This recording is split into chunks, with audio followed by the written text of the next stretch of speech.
Murakaza neza kuri Kigali 250 urubuga rwageza amakuru agezweho y'imyidagaduro, umuziki, ibyamamare n'udushya dutandukanye bishyushye byizewe kandi bikunogeye.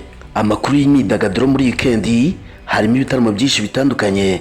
Yari weekend yatangiranye na Rayon Day, navuga ko abahanzi barimo Kitoko Bibarwa, Bulldog basukije abitabiriye umunsi w'igikundiro wizihizwa buri mwaka.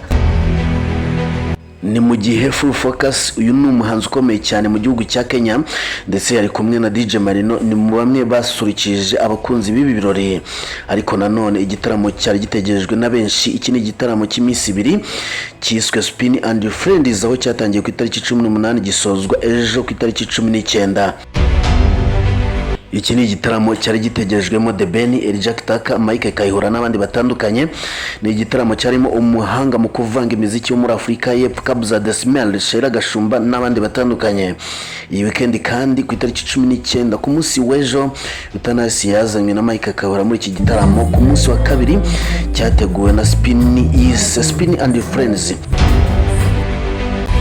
MTN Iwacu Muzika Festival yari mu karere ka Nyagatare, aho abahanzi barimo Amaron, Chris Easy, Kenisol, Bushari, Marina, Davis D ndetse na Roskana, nubwo yatenguhwe n'ibyuma. Aba batanze ibyishimo bikomeye cyane, ndetse n'umuhanzi Tom Close yarategerejwe mu karere ka Nyagatare. Uwitwa Marina yaserukanye ikamba, anahamya ko impamvu yabikoze ariko yiyumva nk'umwamikazi mu muziki nyarwanda. Ibi ni bimwe mu byaranze igitaramo cya MTN Iwacu Muzika Festival.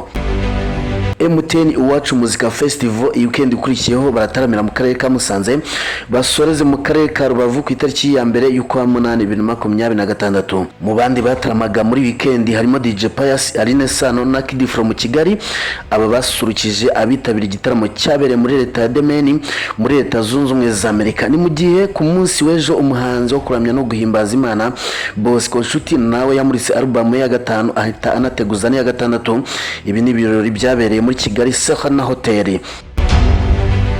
Hanze y'u Rwanda mu gihugu cy'u Burundi, ni umuhanzi Bface yasezeranye imbere y'amategeko n'umukunzi we Adam, ni nyuma yuko aherutse kumuterera ivi nawe arabyemera.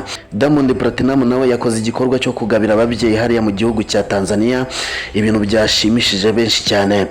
Iyi weekend kandi yaranzwe n'ibirori bikomeye cyane. Ku munsi w'ejo hari ibirori byo guherekeza igikombe cy'isi, aho umuhanzi kazi Shakira na Burna Boy ndetse n'abana b'ababyinnyi bo muri Triple Ghetto Kid bo mu gihugu cya Uganda basurikije abitabiriye ibi birori. Ariko si bo bonyine, n'itsinda rya BTC naryo ryataramye. Ni mu gihe Madonna nawe yaserukanye na Ronaldo na Ronaldinho muri ibi birori, ariko Justin Bieber nawe yahacanye umucyo.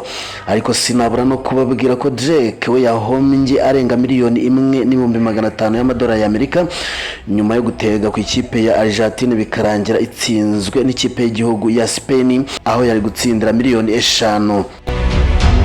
Ndagushimiye kuba wabanye nanjye. Ni Kigali 250 ubusanzwe nitwa Nero. Amakuru yo nakagaruka, icyo usabwa ni gukora subscribe, like, comment na share. Nibagirwe kandi gukanda no kukazogera kugira ngo aya makuru ajya kugeraho mu bambere. Mwifurije kugubwa neza.